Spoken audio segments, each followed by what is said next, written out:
Capital budgeting principles. Capital budgeting is the process firms use to decide whether to invest in new projects, often referred to as a firm's capital investments. Such projects in capital budgeting will typically involve the acquisition of new fixed assets. So, an energy company that's considering building a new power plant, that's going to involve a substantial investment in the plant and equipment that's needed in a power plant. It could be anywhere from hundreds of millions of dollars for basic power plants up to billions of dollars for a nuclear plant.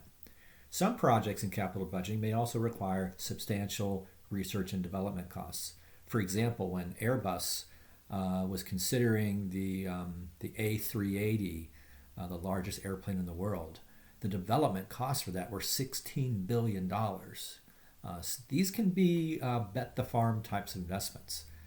If a firm bets that much money on a new project that fails, it could lead to failure of the company. Boeing, by the way, in response to Airbus making the investment in the A380, then invested $6 billion in the Dreamliner 787. Most of that involved, again, development costs.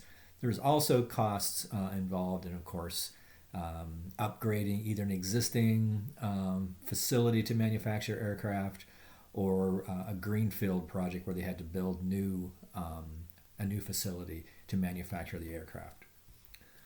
Capital budgeting is clearly among the most important decisions made by firms.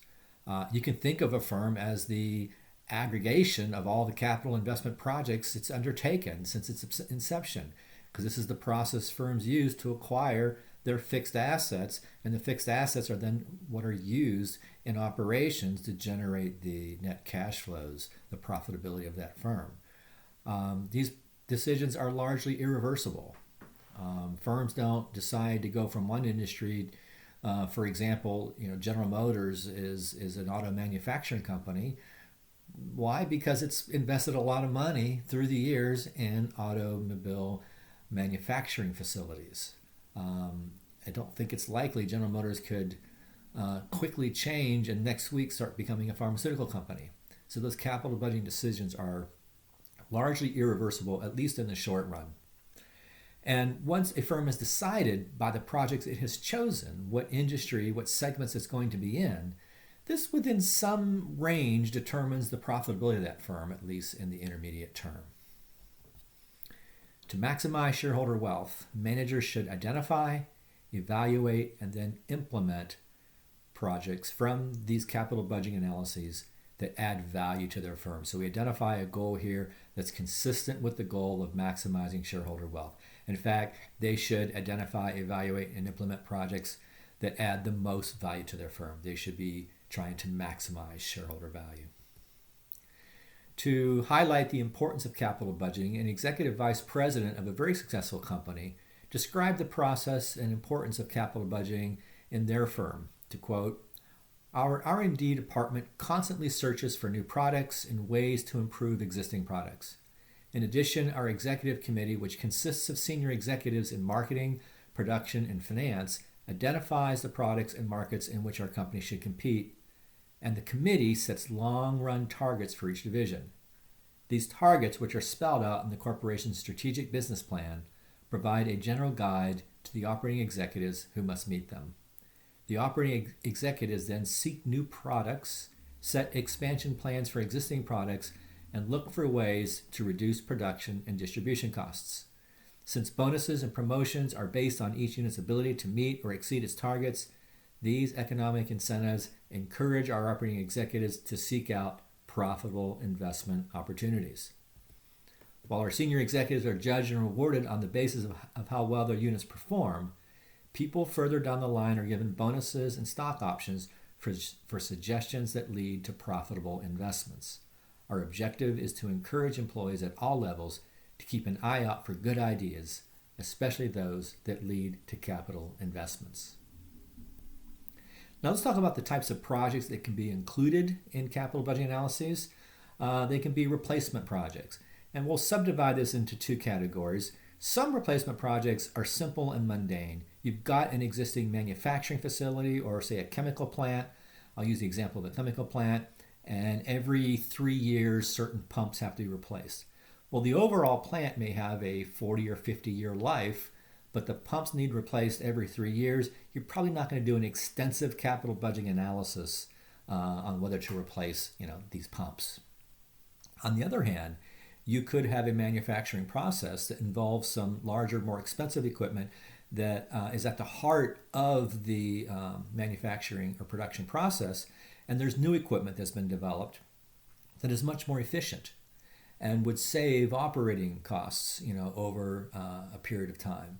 Well, now you could do a more extensive capital budgeting analysis to determine whether you should sell the existing equipment, buy the new, more efficient equipment, and what would be the savings in doing so, and how would that relate back to the initial investment cost. So you can have two types of replacement projects. You can have expansion projects. You can have the simple expansion of existing operations. There may be land available where you can simply take a current manufacturing production process and expand it onto that land and produce 25% more output than you're currently producing to meet excess demand that you're not able to meet right now. Expansion could also involve a brand new facility, a greenfield facility. It could be a new product area. It could be a new line of business that the company is not involved in. Both of these are going to involve capital budget analyses. Both the greenfield, where it's a new investment project, separate from the existing ones, or expansion of existing operations, probably both are going to require pretty extensive capital budgeting analyses.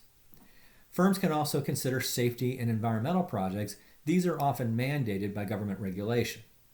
You've got to meet certain pollution emission rules, and you're not doing it with the existing plants. You've got to install scrubbers, different types of things that can reduce pollution. These types of projects are not being made to increase profitability of the firm. They're being made to comply and to be better, for the corporation to be better citizens in their communities. And then lastly, I'll simply call it an other category. Mundane projects such as the firm is considering new office buildings, moving its location for its headquarters, expanding its parking lot, building a new parking lot, things like that, a parking deck. Not tied necessarily to the strategy, the operations of the firm, but incidental to that. It's important to classify projects when we are looking at capital budget analyses and looking to make decisions on which project or projects to accept. And we'll have two categories that we're going to hone in on. The first are independent projects, where the selection or rejection of one project has no impact on the selection of other projects under consideration because the projects have nothing to do with each other. You could have projects A, B, and C, and we look at A in isolation. And the decision we make with project A, either to accept it or reject it, has nothing to do with what we then decide on project B. And the decision we make on B to accept or reject has nothing to do with what we decide on project C. As opposed to mutually exclusive projects, where the selection of one project precludes selection of the other projects under consideration. Now you think of A, B, and C as being alternative projects, and you only want one of them. They accomplish the same thing. If you select A, you don't need B and C. If you select B, you wouldn't need A and C, and so forth. So here you just want the best project, the optimal project, the project that will maximize shareholder wealth if the project is accepted. There are a number of steps in the capital budgeting process. I could make this list longer. Let's just keep it simple. The first step would be to identify a potential capital investment project. If you go back to that quote that I read, I won't turn back to it, but you saw in that the incentives the firm tries to create to get employees and managers and executives to be looking out for new projects for the company. Once a project has been identified as a potential investment for the firm, the most time-consuming step is step number 2, where you need to estimate the net cash flows, both the net cash inflows and the net cash outflows over the life of the project. The initial investment for a nuclear plant can be upwards of $10 billion US. You would need to estimate all of those net cash outflows very, very specifically. And then the life of that plant could be about 40, 50 years. you would need to estimate over the life of the project all the revenues, cash expenses, taxes, and what have you to get the expected net cash inflows over the life of that project. Very time consuming, very, very important step. You need to determine the appropriate cost of capital for the project. The cost of capital will be the required rate of return for that project. When we estimate an internal rate of return, which we'll be doing in a later section here in capital budgeting, you would compare that internal rate of return to the rate of return that's required, which is the cost of capital for that project. Or when we compute net present value shortly, we will use the cost of capital as the discount rate to compute the net present value for a project. The next step then is to compute the value of the project. That's suggesting there we would compute the net present value of the project. You could also compute the internal rate of return for that project. You'd probably do both. Then you want to assess the risk of that project. If you've made the decision to accept the project in step 4, you'd want to see how robust that decision is to changes in some of the inputs. You might want to check how, perhaps you assume 3% inflation over the life of the project, and you got a positive net present value. Well, let inflation vary from 1%, 2%, 3% up to 5% and see how that affects the net present value. You may have assumed certain quantities of the product being sold. We'll start changing those product quantities and see how robust the net present value is if those amounts change. So that's involving the use of sensitivity analyses and scenario analyses to determine how robust the project is to changes in uncertain inputs. Then you make the decision to accept or reject the project. And we're going to be emphasizing through these sections what are the appropriate decision rules for the various methods we're going to look at. Lastly, you'd want to perform a post-audit. A post-audit involves, a couple years later, take out the project estimates again, and then compare what was estimated for the net cash flows in step 2. Compare what was estimated with what has been unfolding for that project. And what you're doing is you're not trying to necessarily grade how good they were in doing that analysis 2 or 3 years ago, but you're trying to learn, are there systematic biases that just occur? Are we constantly underestimating the initial investment? Are we too optimistic in revenues or costs? So you just want to look for biases so that you can improve capital budgeting moving forward. We're going to look at a handful of methods for evaluating projects. Far and away, the 2 most popular techniques are the net present value and the internal rate of return. And we're going to take a very close look at both methods. Another method that's increasingly popular is the modified internal rate of return. We're going to identify some weaknesses in the conventional internal rate of return that have led to the development of this MIRR. And then lastly, we'll look at the payback period and the discounted payback period. Lastly, in this section, we want to evaluate those techniques on the previous page in terms of the criteria they have. What are the desirable criteria for various capital budgeting methods? What criteria should the net present value, IRR, MIRR, payback period, and discounted payback period have? Well, any technique used should incorporate forecasted net cash flows for the project. You don't want to be using accounting measures such as net income.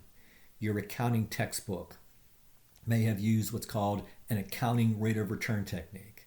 We would never want to rely on that type of method in capital budgeting. It's based on net incomes for the project, which are accounting measures. They're based on accrual accounting. They're not based on actual net cash flows.